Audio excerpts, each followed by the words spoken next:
Hey everybody, it's Master Gallengeist here, bringing you my review for the latest episode of Supernatural, Unhuman Nature. And this episode again encapsulated the best and worst of Supernatural, but mainly the worst. Not a lot of action was going on in this episode. And granted, I don't mean that there weren't any fights or anything going on, but that doesn't mean that any quieter episodes are worse. It just felt like a lot of nothing going on, even though we were supposed to care what was going on. So there were two main plots again with this episode, dealing with Jack's whole ordeal and Nick's. And oh my god, both of them pissed me off when we got to their ends. Whoever says it's the journey and not the destination, if your destination sucks donkey dick, it is going to color the journey. I mean, granted, journeys do help, but the destinations that these places are just spinning us around to just boggle my mind. So, let us go with the whole Jack ordeal first. And that's because it pisses me off the least. And the Nick thing is going to be what we really need to get into. So, they're trying to figure out what's going on. They have Cass doing his thing. He's like, I tried to help, but there's only so much I can do. Jack continues to convulse and do blood foamy stuff, and they go and they take her to the hospital. And a lot of the stuff going on is, it was kind of cool to see Sam, Dean, and Cass kind of act like parental figures to someone with a condition that they didn't know much about. Because usually it's a supernatural thing, and we know it's a supernatural thing here, but it was kind of interesting to see them in that kind of parental kind of role.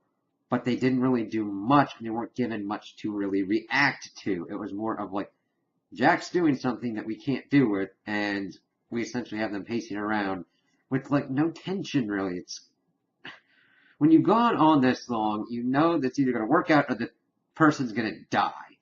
And usually that happens within like an episode for a certain character or a couple episodes. It's just they need to figure out a way to recreate that tension or something, because I'm just like, okay, I felt like it was almost just like buffer filler to get to certain points. So we have Jack in there. Doctors are mystified. Like, he's going into system failure, man. He's just going out. So they're like, okay, this place is going to help. Take him out for a second opinion. Walking on. And they call in Rowena. And this was kind of funny because Sam's hitting her for taking the book of the damned. But then Sam has to go and be like, we need you to look at Lucifer's son. And she's like, well, I'm fucking out, and I understand that. I'm like, okay, Jack understands, and like, listen, I don't like my father either, but nice meeting you. And she goes, oh, fine.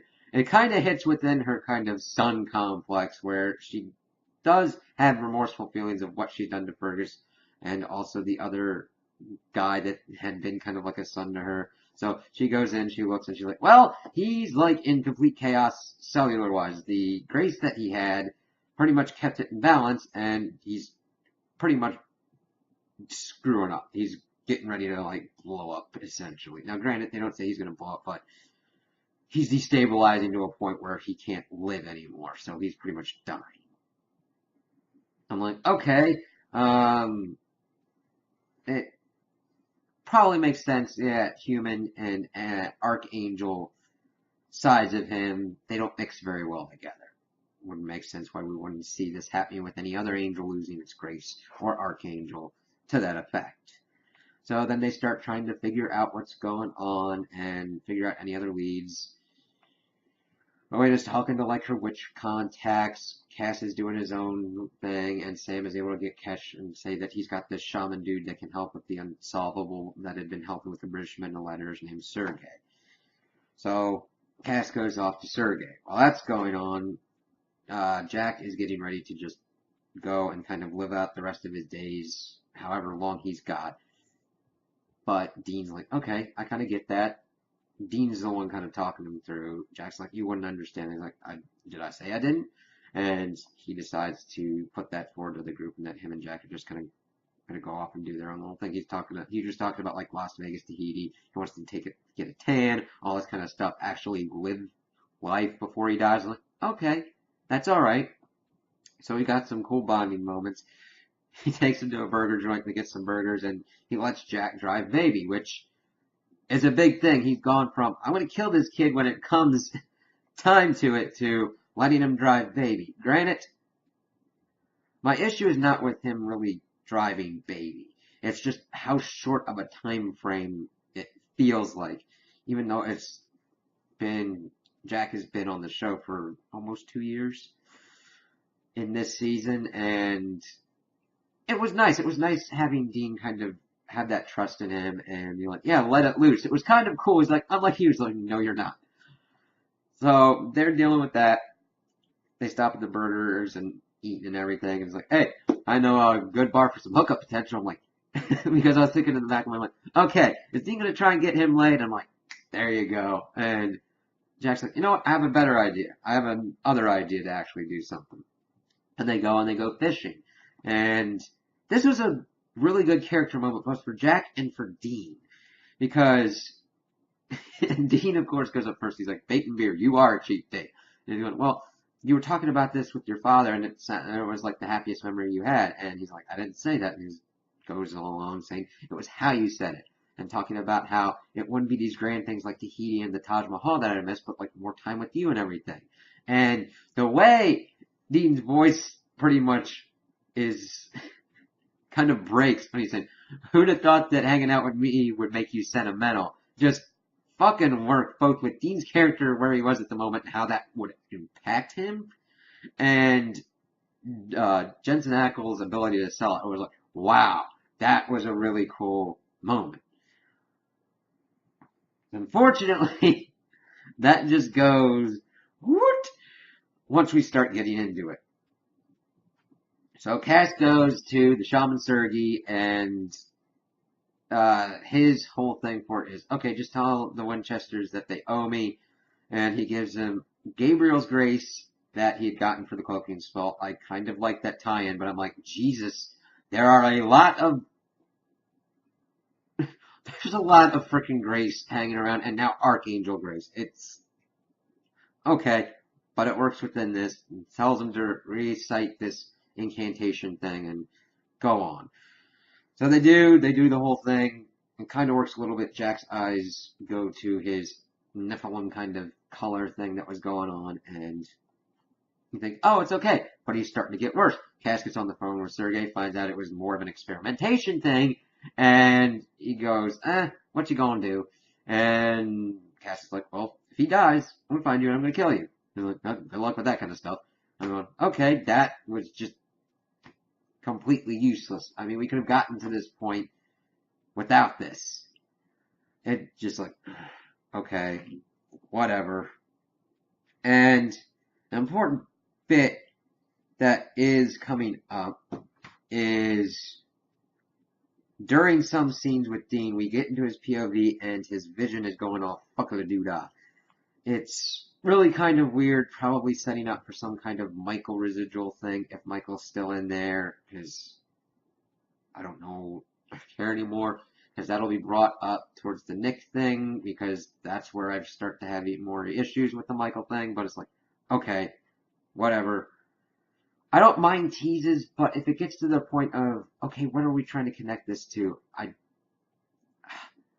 Slow burns mainly work when that is the main focus. If you've got 20 other things going on and you like one of those other things more than what you're trying to set up to be this big thing, it isn't really that much of an effective tease. It kind of just works towards the detriment of what you're trying to do and what the audience is expecting, because sometimes an audience will be like, okay, I'm more into what's going on with Jack.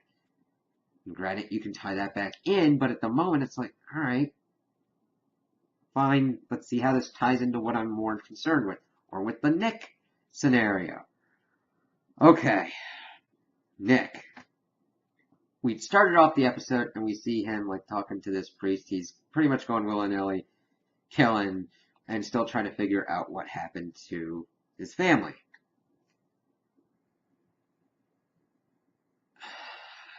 As he's doing this, he's pretty much exhibiting very Lucifer-like tendencies, pretty much getting ready to kill anybody that he comes in contact with because he doesn't really give a crap. He wants to do those kinds of things. He feels good doing those kinds of things. As we see later on towards the scene where he almost lures a girl, but just yells at her at the last minute to get away. I like that kind of tension, but we'll have to see how long that lasts out because of what is shown at the end of what happens. So he gets in contact with a reporter, finds out the beat cop, gets to his home, and is grilling him for information, and he finds out that his wife had called because there's someone weird around the house. He gets there, he heard the name of Abraxas or whatnot, blanked out, and he figured he was coming out of the house covered in blood. So it was covered up because he doesn't recollect actually doing what he did. And the thing is that, well, next hearing this, he's like, oh god, Abraxas. That's a jog thing for Lucifer. You didn't do anything wrong. But these are the hands that did it. And he goes with the Lucifer thing and just pretty much beating him and killing him. So, we then get to him pretty much praying for Lucifer, and because he wants to not feel bad about these things. He wants to be the vessel for Lucifer now. It's like, okay, could be interesting, but the reveal at the end of Lucifer, like the skeletal thing coming from the empty, and Lucifer's eyes, just shows the weakness that has come to pass with this show, and that Lucifer is the greatest villain that they've had, and they've done really nothing with Michael. So, oh, look, Lucifer's barely dead since the last season, and now he's essentially on his way back, which opens a whole host of conundrums. Because we have been told that archangels take magnitudes of time longer to recoalesce. So wouldn't that mean Raphael and Gabriel would be ones to come back first? That also brings into the effect of angel graces, of the archangel grace that I talked about with Jack. What if we had seen that angel grace is left in host with Sam, wouldn't they have thought to try and get some archangel grace of Michael out of Dean? And that brings into effect why Lucifer's been brought back. Does that mean that Nick essentially is in control of Jack's Nephilim grace?